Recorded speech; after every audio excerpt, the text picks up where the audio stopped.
2 meses después de tomar posesión del cargo, ¿es posible tener un punto de partida para hablar de giros sustanciales a desarrollar para mejorar los servicios de la salud pública en el país? ¿O cuánto tiempo se puede necesitar para estabilizar esta área y luego avanzar en la mejora de los servicios? La respuesta a esa y otras preguntas aquí en 8 en punto.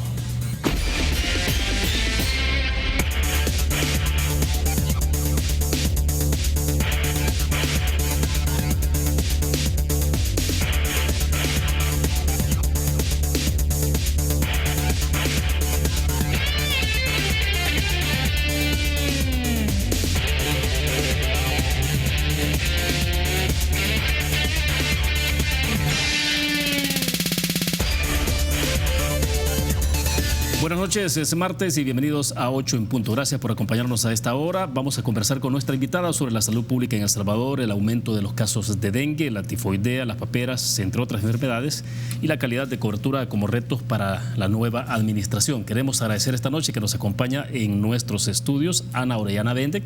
Ella es la ministra de Salud de nuestro país. Ministra, buenas noches, bienvenida. Un gusto. Gracias, muy amable por tenerme de nuevo acá y esperando responder interrogantes para la población. Excelente. Y bueno, muchos temas de mucho interés nacional, doctora, sin duda alguna, para hablar de estos temas. Y uno de inmediato tiene que ver con la situación de control del dengue, cómo está el comportamiento estadístico. Yo creo que es importante, ¿no? Antes de iniciar, usted nos decía, bueno, este tema es relevante, desde luego, para enviar también esas señales un poco de alguna forma de confianza, digamos, de lo que se está haciendo, pero también de el dato específico de cómo está la situación y porque esto al final de cuentas también ayuda, ¿no?, a que la gente, creo que responsabilizarnos cada uno de lo que debemos de hacer. Y hablaremos de las acciones, pero bueno, estadísticamente, ¿cómo está entonces el tema del dengue? Estadísticamente el dengue sigue atacando, ¿verdad? Pero hemos notado un estancamiento de la curva, ¿verdad? Por aquí lo podemos mostrar. Esta es la curva, el corredor endémico. Vamos a ver si podemos hacer un acercamiento con cámara con los compañeros de producción. ¿Sí? Es un poquito pequeña la imagen, pero si la sostiene ahí pegada a la mesa, probablemente vamos a hacer el esfuerzo. Ahí está, a ver. Este es un corredor endémico, ¿verdad? Esto es lo que se tiran a través de datos estadísticos de investigación epidemiológica. Sí.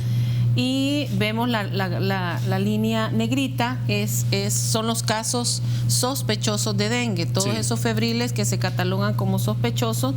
Hemos enmarcado, ¿verdad?, le he punteado ahí en ruedita, que ha habido una especie de como que se ha detenido un poco el crecimiento, ¿verdad? No ha llegado a pasar la línea roja, ¿verdad? Y eso es muy importante. Eso lo que nos indica a nosotros es que todas las acciones que estamos haciendo, y muy probablemente ya también la población está comenzando a entender que también es parte de labor de ellos, como parte del autocuido, el hecho de que veamos ese pequeño estancamiento de la curva. No se está dirigiendo ya a la roja, que es la que nos pondría en una situación mucho más complicada. Es decir, ¿se ha frenado entonces la tendencia de crecimiento del aumento de casos? Se ha frenado un poco y probablemente luego que le brinde el informe de todo lo que hemos estado haciendo a nivel operativo y la participación de otras instancias, se va a poder ver que sí funciona. El trabajo en conjunto y de toda la sociedad, de todas las fuerzas vivas de la sociedad y de las personas en sus hogares, sí funciona. Entonces, eso es bien importante, bien importante, sí. A ver, entonces, ¿cuáles son los datos en términos ya de números? ¿Cómo está la situación? En términos de números, ahorita le digo. Fíjese que ahorita tenemos una situación bastante parecida a la que yo les mostraba el día de antier, que les mencionaba. Tenemos alrededor, yo le digo, tenemos alrededor... Porque estamos hablando de los números de casos. Casos confirmados continuamos con 58. A todas las personas que tienen catalogado diagnóstico como caso grave de dengue, ¿verdad?, sospecha de caso grave de dengue, se les corre una prueba, ¿verdad? Y hemos detectado en esas personas 58. A la fecha tenemos 7.642 casos de febriles, ¿verdad? En esta curva podemos ver cómo se encuentra El Salvador. El Salvador se encuentra muy por debajo. Es el comparativo centroamericano. Es el comparativo de la región. Es importante tener eso en mente. Ahí está, si lo sostiene ahí. Exactamente, ahí está, ¿verdad? Belice, que tiene 647 casos, ¿no? Que es la barrita más pequeña, ¿no? Es la barrita más pequeña junto con Panamá. Luego sigue Costa Rica y luego está El Salvador en tercer lugar. Exactamente, pero esto ha sido porque, como hemos iniciado una campaña muy grande con el personal médico para enfrentar, no dejar escapar a ningún febril, y usted sabe que cuando usted busca, encuentra. Entonces todos nuestros febriles, todos los pacientes febriles que entran en el cuadro sindrómico diagnóstico como sospecha de dengue, son atendidos y son censados como tal, como parte de sus casos a descartar, diagnósticos a descartar. Por eso mencionaba, creo la semana pasada, que una tercera parte de todos estos febriles, de estos 7,000 y más de febriles, no todos salen con diagnóstico. Cuando están ingresados, no todos salen con el diagnóstico de dengue al alta o de sospecha, sino que salen con diagnóstico de infecciones de vías urinarias a la cabeza, infecciones respiratorias e infecciones gastrointestinales. Algunas infecciones un poco más graves como bronquitis y neumonía. Entonces, lo que sucede es que no estamos dejando escapar a los febriles, ¿verdad? Estamos teniendo eso en mente, y sobre todo por el hecho de cómo se encuentra la situación con el hermano país de Guatemala, que ya empezamos a tener serios problemas. ¿En qué sentidos? De hecho, Guatemala ya creo ha decretado alerta roja, porque este es el mapa de Guatemala y de Honduras. Aquí está el mapa de Honduras y este es el de Guatemala. Lo rojo es justamente las zonas afectadas. Lo rojo, sí, miran, Honduras tiene prácticamente casi todo el país, ¿verdad? Y Guatemala también cercano a Honduras. Curiosamente, usted puede ver la frontera de Guatemala con El Salvador. Exacto. Y está limpio.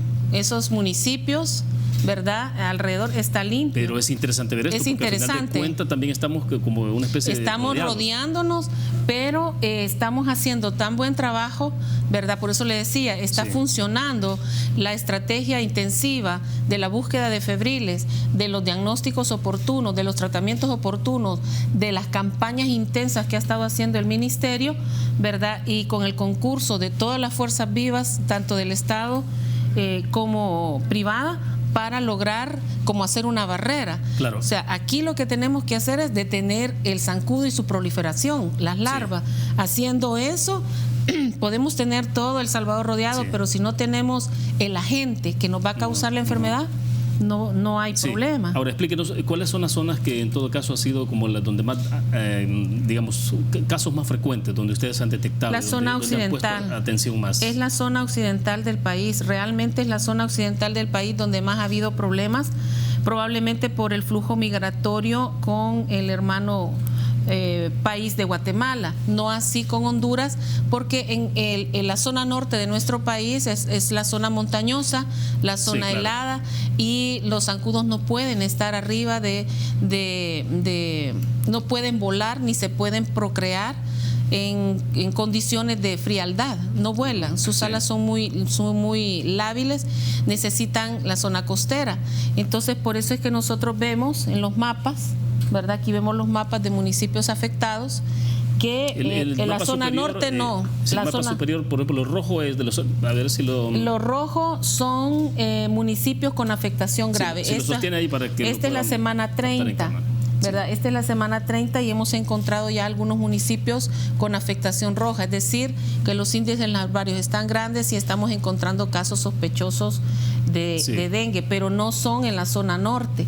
Claro. Y los casos van más que todo en la zona costera, ¿verdad? Y en la zona occidental, si se fija, es más la zona occidental, probablemente lo que le decía, el flujo migratorio.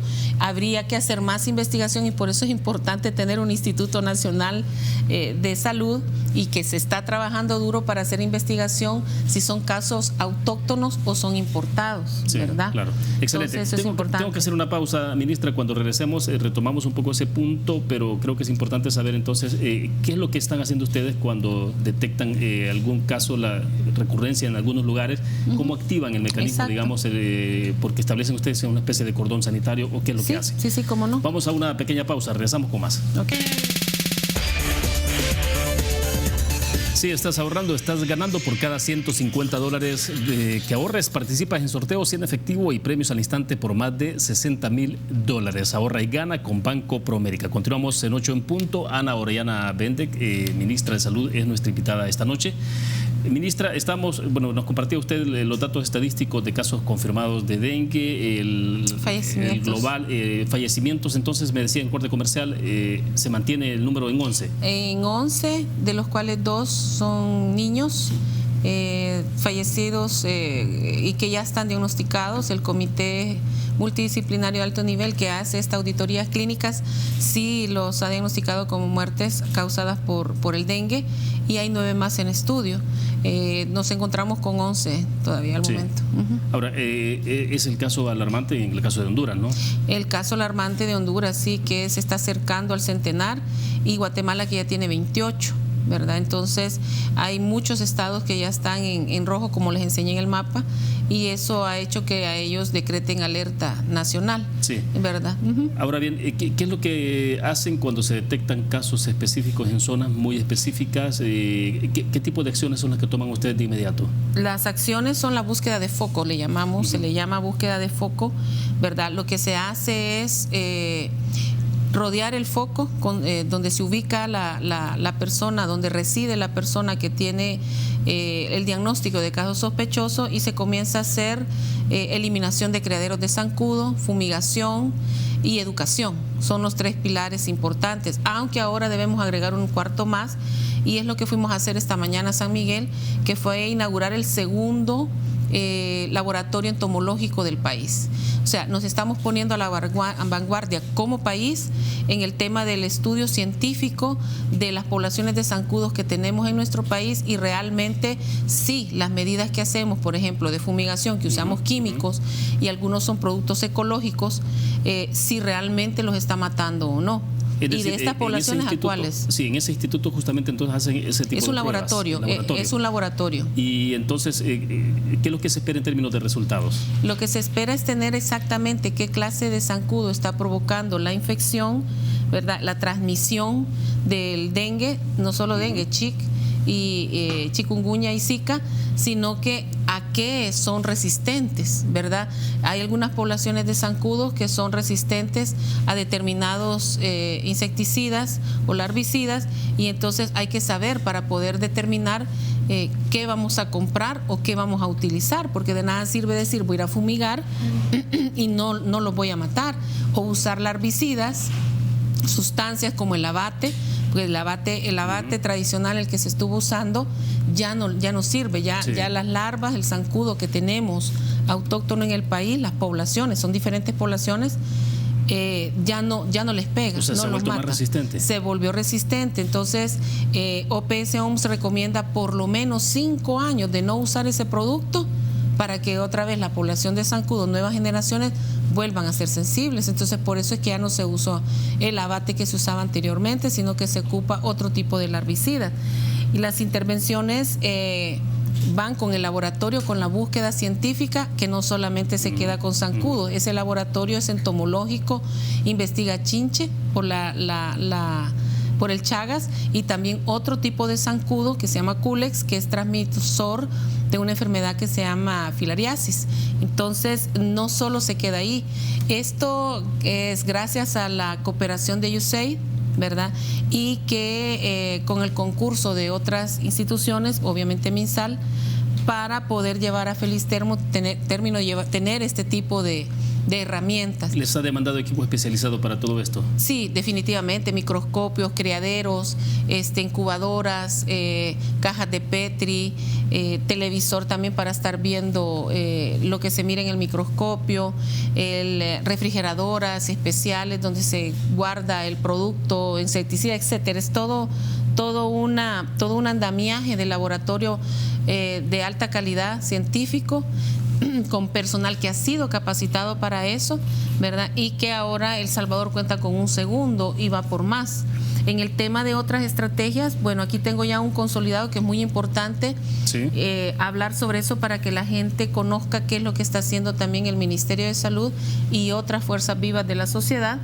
Y hasta la fecha, con las campañas intensas que hemos hecho, sobre todo lanzada el miércoles pasado, hemos visitado 102.394 viviendas, de las cuales el 97% han sido visitadas, el 95% han sido visitadas, inspeccionadas in situ, es decir, dentro, porque fuera de cámara le comentaba que hay algunas casas que están cerradas. Entonces no se logra hacer una intervención adecuada. Lo que hace nuestros equipos de campo, se las ingenian, ¿verdad? Piden permiso a las casas a la par que sí se puede intervenir, y desde los tapiales los pobres se suben a tirar las bolsitas de abate, a fumigar, para siquiera tener una mediana intervención. Debería hacerse una reforma de ley para que haya una intervención, digo, porque si no están las personas, no tienen las llaves, que un juez autorizara, no sé, un caso de situación. Habría que hacer un estudio alrededor de eso, porque realmente vemos el grave daño que causa el dengue, desde ausentismo escolar, ausentismo laboral, ¿verdad? Y las consecuencias que tiene Zika en la transmisión vertical, y sobre todo las muertes, pues que nadie quiere eso. Sí, porque esa intervención que usted dice de alguna forma es un poco limitada. Sí, exactamente, pero no podemos invadir propiedad ajena. Entonces habría que haber algún tipo de reforma en esa legislación en aras del beneficio del colectivo, de la salud colectiva. Hemos visitado en 58.496 viviendas, se ha utilizado 5.326 kilos del herbicida granulado al 1%, ¿verdad? Se ha hecho lavado de depósitos, tapado, embrocado, eliminado, o se han colocado peces como control biológico de las larvas. En las medidas también realizadas se han encontrado 301.874 depósitos que han sido inspeccionados, o sea, esa es cantidad, ¿verdad? De los cuales en el 4% se han tomado como medida, la gente tiene como medida peces. Hay otros que están abatizados, ya gente hemos encontrado viviendas ya abatizadas, lavados los recipientes o embrocados, ¿verdad? Y se han fumigado 49.695 viviendas, 1.246 áreas colectivas, que eso implica centros educativos, iglesias, instituciones del sector público o privado. Y tenemos 235 controles de foco, es decir, son los casos sospechosos de dengue grave, casos sospechosos, ¿verdad? Entonces, estos focos implican más territorio, porque se tiene que hacer un trabajo alrededor de unos 200 a 300 metros alrededor del foco. Actividades de educación, si quiero terminar con esto, se han dado 14.270 charlas importantes, 210 horas de perifoneo, 8.125 entregas de material educativo e importante. Al inicio de la campaña intensa, el miércoles, se habló de una cantidad de alrededor de 35.000 personas que iban a participar en esto, pero hemos logrado que se sumen 50.916, donde el 50% de este personal es del Ministerio de Salud, un 4% de las alcaldías, un 26% del Ministerio de Educación y otros centros educativos, y un 20% del personal de diferentes instituciones públicas, privadas y comunitarias.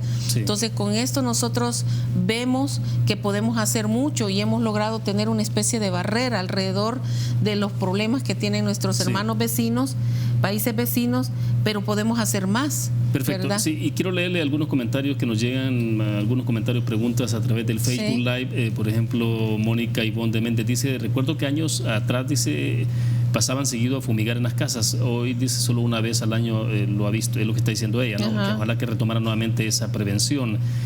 Walter Rodríguez, que nos está viendo desde Canadá, saludos a él.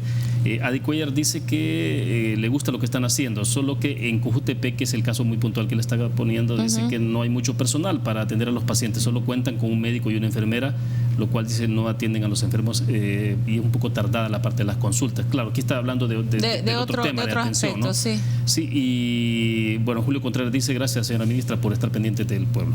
Entonces, pero a ver, esa parte de la fumigación, ¿cómo la están retomando entonces también? Es que lo que sucede es que si usted usa demasiada fumigación, pasa lo que le estábamos diciendo, y por lo que ha habido necesidad de construir estos laboratorios entomológicos, las poblaciones de zancudos se vuelven resistentes al químico.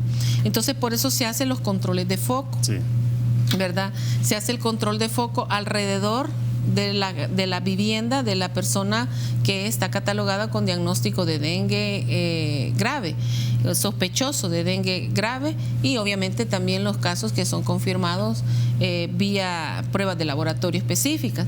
Entonces lo que se hace es un foco alrededor de 200, 300, algunas veces ya es decisión de los equipos, dependiendo también de cómo es el ecosistema de la comunidad, se puede hacer la intervención en toda la comunidad. Entonces, pero no se puede pasar fumigando una vez al año, ¿verdad? Porque no tendría sentido, sobre todo en las épocas en las que tenemos menor índice de zancudo adulto y menor índice de larvario. Esas medidas se pueden tomar, la eliminación o el riesgo de aumentar, solamente con que las familias mantengan una dinámica de aseo en sus viviendas, ¿verdad? De aseo y control en sus viviendas, y que ellas controlen que no se reproduzca el zancudo. Sí, entonces, perfecto. Para concluir este segmento entonces, porque vamos a la pausa, ¿sí? Digamos, estamos en una fase que sería como de crisis. Estamos en una crisis, y evidentemente la crisis también la genera el hecho que tengamos los países vecinos con esa dinámica que tienen de dengue, con su alerta y su emergencia nacional. Pero no se puede hablar de epidemia. Aquí en El Salvador no se habla de epidemia, no estamos en esa crisis como para llamarla epidemia. Sí. Bueno, perfecto, vamos a la pausa. Cuando regresemos me interesa que hablemos de todo el proceso de la vacunación y que tiene que ver con otras enfermedades. Con otras situaciones. Vamos a la pausa, regresamos. Muy bien.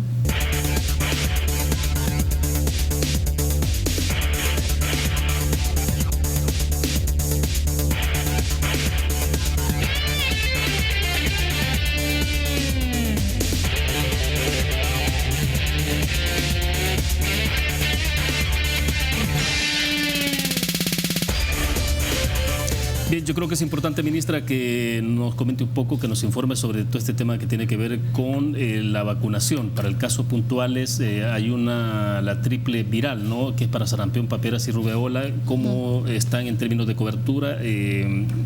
¿Cuál es la situación que tenemos? Y si toda la fase de vacunación es necesario aumentarla, o en qué condición estamos. No, realmente estamos en una buena condición, tenemos coberturas óptimas. En medicina no podemos ser tajantes con algunos términos, tenemos que tener coberturas óptimas tal como lo manda la OMS-OPS. Estamos por arriba del 85%.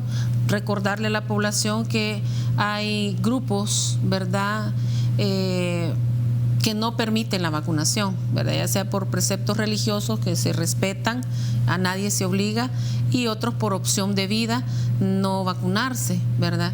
En Europa comenzó a tomar fuerza los movimientos antivacunas, y ante eso, le decía en el corte, estamos leyendo información la semana antepasada que en Europa estaban tomando la decisión de colocar multas de hasta 4.000 euros a quienes se opongan al proceso de vacunación de su familia, bueno, sobre todo en caso de los menores de edad, ¿no? Sí, así es.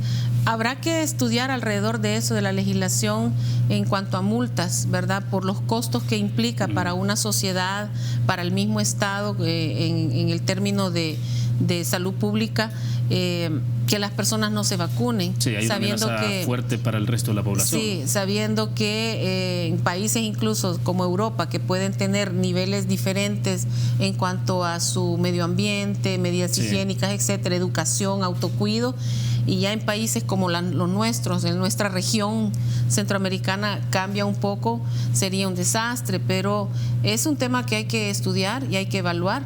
Solo informar algunas cosas, que también es bueno dar buenas noticias a la población, valga la redundancia, ¿verdad? A pesar de la crisis que tenemos en la región, porque la crisis es de la región. Sí. Nosotros como país hemos hecho todo lo necesario, y quiero pedirle a la población, ¿verdad?, que le rindamos respeto y un agradecimiento a los trabajadores del Ministerio de Salud por el arduo trabajo que están haciendo a nivel nacional, de punta a punta, porque como les he mostrado en los mapas y como he mostrado las estadísticas, estamos controlando este proceso y esperamos no llegar a la situación que tienen nuestros hermanos países vecinos, y lo vamos a lograr. Media vez nos vayamos todos concientizando y sumando, más alcaldías se vayan sumando al esfuerzo, ¿verdad? Más la entidad, la empresa privada también se vaya sumando, y las familias, sobre todo las familias en sus hogares. Pero es bueno dar buenas noticias también. En cuanto a la situación de tifoidea que siempre me abordan los medios de comunicación y me preguntan también a nivel de redes, decirles que ya llegamos a la zona de éxito. La zona de éxito en el canal endémico es la línea verde. Entonces, hemos registrado nada más 5 casos al momento, ¿verdad?, para la semana pasada, mientras que también para parotiditis ya tenemos de pasar de 136 casos, ahora hemos pasado a 34 nada más reportados.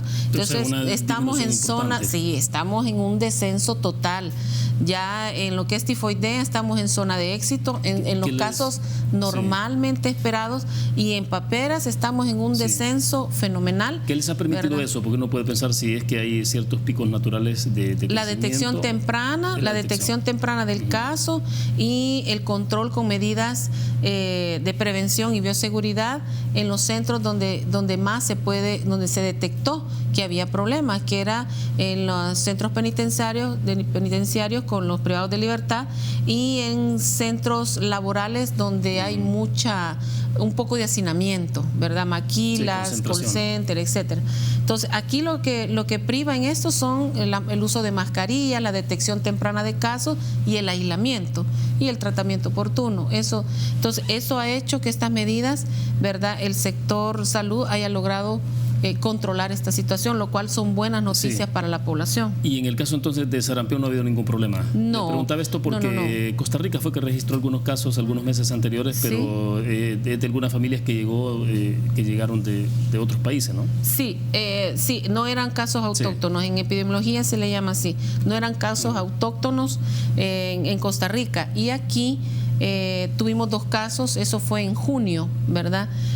Un niño pequeño y una señorita que fueron diagnosticados en consulta privada y fueron llevados a hospitales de la red pública y se les hizo todo el proceso, se les corrió las pruebas, porque ahí se corren pruebas inmunológicas para comprobar, y salieron totalmente negativos, ¿verdad? Salieron negativos, lo que tenían eran otras enfermedades que dan rash, o sea, son muchas enfermedades las que dan rash, y gracias a Dios pues totalmente descartado sarampión en el país. ¿Dificultades para poder ingresar con el personal en algunas comunidades donde hay presencia de pandillas, ministra? Hasta ahorita no nos han reportado. Hasta ahorita, gracias a Dios, no nos han reportado porque entienden, ¿verdad?, que nosotros andamos haciendo una labor bien delicada, de la cual incluso ellos también se ven beneficiados, ¿verdad?, en el sentido de que estamos evitando que las familias, ¿verdad?, en general, y las comunidades se vean afectadas por el tema de dengue. Pero no, hasta ahorita no hemos tenido, gracias a Dios, ningún problema de ese tipo, y esperamos continuar así porque necesitamos continuar manteniendo el control que ya tenemos sobre el problema de dengue en el país y comenzar a que comience a bajar la situación para tranquilidad de la familia salvadoreña. En el caso del dengue, por ejemplo, se establece la presencia de dengue en áreas bien específicas. ¿Tiene que ver eso con la condición en la que pueden vivir las familias también, del tema del agua potable y todo lo demás, o con las otras enfermedades también? Tiene que ver con lo que ya hablábamos, ¿verdad? Que el zancudo, el agente transmisor, es costero, necesita áreas calientes que no tengan demasiada ventilación, y en este caso se acercan más al occidente, probablemente por el flujo migratorio con Guatemala. Entonces son 12 municipios los que estaban en riesgo rojo, ¿verdad?, por el alto índice larvario, no por la cantidad de casos, sino por el alto índice larvario, era más del 12%. Entonces teníamos que empezar a intervenir para que no se nos creciera ese número. Y por eso mencionábamos el éxito que tienen las campañas cuando viene también el concurso de las familias, ¿verdad? Y se hacen en los puntos específicos, y logramos pasar 20 municipios que estaban, incluyendo estos que estaban en riesgo rojo y amarillo, pasarlos a riesgo verde en zona de éxito. Llegamos a tener 81 municipios, pero un medio descuido de estos procesos de autocuido, de vigilar los criaderos, y volvimos a bajar a 50. Por eso fue que tomamos la decisión de hacer esta campaña intensa, y con los números que yo le presentaba hace un rato, creo que vamos a lograr éxito nuevamente, y por eso hemos visto que la curva ya no siguió disparada hacia arriba, sino que se ha empezado como a detener, y eso a nosotros nos llena de positivismo, de que vamos por el buen rumbo y que vamos a poder colaborar desde nuestra labor a que no se afecte más la familia con el tema del dengue.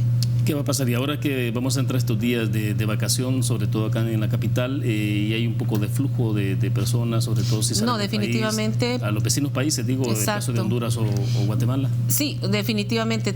Nos preocupa también más nuestros connacionales que van a viajar a Honduras o van a viajar a Guatemala y que puedan ponerse en riesgo de ser afectados por el dengue. Pedirles que tomen sus precauciones, que eviten las zonas donde haya criaderos de zancudos, áreas acuáticas sobre todo, y sobre todo el uso del repelente, ¿verdad? El uso de mosquiteros a los lugares donde visiten. Guatemala suele tener en algunos lugares, en algunos hoteles, el uso de mosquitero, entonces hay que usarlo, y si podemos evitar, mejor hagamos turismo nacional, ¿verdad? Hagamos turismo nacional, porque estamos viendo que tenemos control sobre la crisis, ¿verdad? Nuestra ministra de Turismo nos pide quedémonos y hagamos turismo nacional. Aquí hay tanto lugar bello que conocer, ¿verdad? Y vamos a tener menos riesgo de contaminarnos de dengue, o zika, ¿verdad? Y obviamente ya no tenemos el riesgo de tifoidea ni papera. Quedémonos mejor en el país haciendo turismo nacional y consumiendo lo nuestro. Bueno, perfecto. Vamos a hacer la última pausa comercial. Cuando regresemos, dedicamos algunos minutos para hablar sobre el tema de cobertura, calidad, el tema de los medicamentos, cómo estamos a nivel nacional. Prácticamente son 2 meses ya de que tomaron posesión ustedes, ¿no? Vamos a la pausa, volvemos.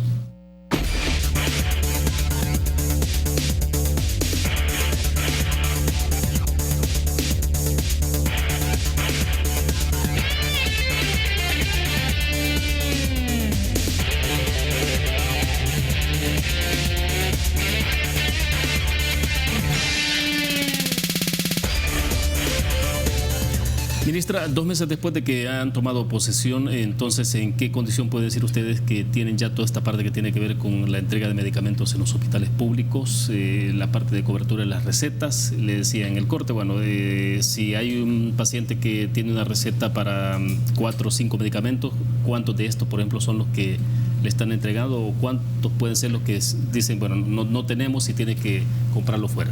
Fíjese que ya tenemos tweets en agradecimiento que todos los medicamentos que le fueron dispensados en su consulta le fueron entregados a los pacientes, ¿verdad? En algunos casos habrá algunos medicamentos de uso muy crítico que sí no pueden ser dispensados, pero nosotros estamos trabajando ya en eso, y de hecho ya ahorita está comenzando a entrar la compra conjunta, que es la compra que había hecho la administración anterior, y que nosotros hemos venido solicitando a los laboratorios a los que se les ha hecho la compra, que nos puedan estar empezando a hacer entregas, aunque sea parciales, para poder suplir la demanda. Pero con la estrategia de la redistribución nacional que se hizo, que fue real, o sea, nosotros lo que hicimos fue primero ver lo que realmente había, porque no creíamos que estuviera en el 80% el abastecimiento a nivel nacional. Entonces teníamos que hacer una verificación digital y en físico de lo que realmente había en los almacenes. ¿Contrastaron datos? Contrastamos ¿Y qué datos. les arrojó entonces esto? Esto arrojó que habría sobrecompras, ¿verdad? Ya lo había mencionado, hay medicamentos que estaban que alcanzaban hasta para 44 meses en un hospital de la parte más oriental del país, y pudiéndose necesitar en esta área donde se concentra mucha de la población. ¿Y en este caso se puede hacer una redistribución? Claro, es que los medicamentos no son del hospital, ni son propiedad del director, ni del jefe de almacén, sino que son propiedad del ministerio. Pero estaba ocurriendo eso, que había concentración de ciertos medicamentos. Sí, encontramos eso, lo cual nos parece una situación un poco sospechosa, que más adelante las autoridades pertinentes van a definir qué fue lo que pasó. Yo no quiero ser irresponsable ni señalar nombres y apellidos o situaciones, sino que van a ser las investigaciones oportunas los que van a definir qué fue lo que pasó. Pero definitivamente, si usted compra un medicamento, lo manda bien lejos, lo esconde, lo que me suena a mí es forzar más compra, pues, pero ¿cuál es el objetivo? Entonces, pero eso, como le digo, van a ser lo que hicimos nosotros fue verificar lo que teníamos, y con solo esa estrategia, solo la primera de 6, 7 que tenemos, caminando una detrás de la otra para lograr abastecer a los 100 días, tener abastecido el 100% de la red pública del Ministerio de Salud. Solo con esa redistribución logramos casi el 90% en algunos hospitales. Y es cierto, habrá algunos medicamentos que hacen falta, pero tiene que comprender que se ha hecho un esfuerzo enorme, ¿verdad? El equipo de trabajo y gente en el Ministerio de Salud que ha entendido que nuestra labor es trabajar por el bien de la salud de la población, se han sumado al esfuerzo y la visión que tiene el presidente Nayib Bukele de cara a atender los problemas más sensibles de la población, y uno de esos es la salud. Y se han puesto en función de esta situación, y en una semana logramos que nosotros, de forma centralizada, decirle a los hospitales: saque esto que usted tiene de más y nosotros le vamos a mandar esto que no tiene. Y así hemos logrado el 89.87% de abastecimiento en la mayoría de lugares, y se está distribuyendo en primer nivel de atención. Ahora, ¿es muy difícil establecerle esta proyección de compra de medicamentos? No es nada difícil, es simplemente una operación que implica tener una visión, ¿verdad? Una visión clara de qué es lo que quiero comprar y a dónde lo voy a poner y cuánto voy a gastar. Y en esto intervienen estudios incluso epidemiológicos, porque las enfermedades que tienen las personas en el departamento de La Unión no son las mismas que tienen las personas en el departamento de Chalatenango. Entonces, eso se basa en perfiles epidemiológicos, y uno tiene que saber qué es lo que va a comprar y a dónde se necesita más. Y también tiene que ver un poquito con la educación del paciente, ¿verdad?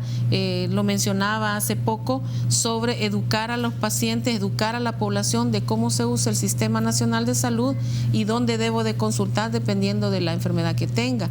A todos nos duele la cabeza y sentimos horrible el dolor de cabeza o una caída, un raspón, pero no todos los dolores de cabeza ni raspones tienen que ir hasta un hospital de tercer nivel, ¿verdad? Y entonces ahí es donde surge la molestia cuando los pacientes dicen: yo llegué primero, pero... Claro. Entonces, si nosotros nos educamos, todos nos educamos de cómo debemos usar el Sistema Nacional de Salud, seguramente se va a acabar el tema del no hay, o de que no me quisieron atender. Entonces vamos a empezar también una campaña alrededor de eso, que es importante. Alfredo Vega Cedillo nos escribe a través del Facebook Live, dice, él está hablando del Hospital San Pedro, Usulután, ¿verdad? Sí. Hospital San Pedro dice que no hay medicina para el ácido úrico, tampoco para colesterol, que tiene 2 meses de que, desde hace 2 meses le están diciendo de que no hay, y que esta semana fue y también le dijeron lo mismo. O sea, con mucho gusto vamos a tomar nota de esta situación, y mañana mismo seguramente vamos a resolver con el nuevo director del Hospital de San Pedro Usulután para ver si realmente no tenemos el medicamento y si no hacer una transferencia. Los directores entre sí, ellos tienen una comunicación expedita, los directores de toda la red pública, de todo el país, de todo el territorio nacional, y entre ellos están colaborando, transfiriendo algunos medicamentos que necesita un director para atender una necesidad muy puntual, y se la están transfiriendo.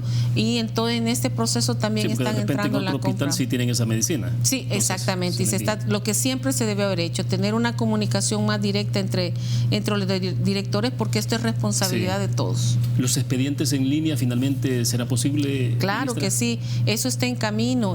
Tenemos una cooperación externa con el BID, se llama PRIDE 2, y dentro de las estrategias del PRIDE 2, además de la construcción del Hospital Rosales y la construcción del hospital de la zona norte, está también el tema del expediente digital. ¿Cuánto tiempo les puede llevar para establecer este expediente digital? Porque estamos hablando de que un paciente recibe un tratamiento en el Hospital Rosales, pero de repente está ya por La Unión y tuvo una recaída o lo que sea. Sí, y necesita acceso. Desde ya entonces tienen acceso al expediente, ¿no? Que es un expediente que lo tendrían en línea a nivel nacional. Fíjese que la Secretaría de Innovación, la Secretaría de Innovación de Casa Presidencial, El secretario está muy enfocado en este tema, ¿verdad? Y está buscando todas las herramientas necesarias para conformar esta herramienta tan necesaria que incluso va a abaratar costos. Pero sí, déjeme decirle que hay mucho avance tanto en el Seguro Social como en el Ministerio de Salud en la digitalización de muchos procesos. Nos falta avanzar, pero creemos que podríamos estar hablando en mediano tiempo de que estamos comenzando a digitalizar el expediente para que pueda ser más fácil la información de los médicos, de acceso de los médicos a la historia clínica de un paciente y no tener que estar moviendo al paciente o a los expedientes en físico, ¿verdad? Para poder acceder a la historia de un paciente. Bueno, se nos agotó el tiempo. Ministra, de verdad que gusto que haya compartido con nosotros, con nuestra audiencia acá de 8 en punto. Muy gracias. Antes de retirarme, yo quiero saludar, sé que mañana es el Día del Periodista y yo quisiera saludar a todos los periodistas nacionales aquí presentes y todos los que han sido muy buena onda con todos nosotros, ¿verdad? Nos han dado cobertura y bueno, extender a todo el periodismo nacional un abrazo muy fuerte, ¿verdad? Y que la pasen bonito. Bueno, excelente. Le agradecemos, ministra, y bueno, desde luego cuente con estos espacios, ¿no? Porque sobre todo que usted maneja una cartera muy sensible que tiene que ver con la salud, con la vida de las personas. Así que, gracias entonces. Gracias. Excelente. Nosotros llegamos hasta acá en 8 en punto. Gracias que nos acompañaron. Nos vemos mañana. Estaremos haciendo un análisis sobre los principales temas, sobre todo temas políticos de los últimos acontecimientos en Asamblea Legislativa. Buenas noches.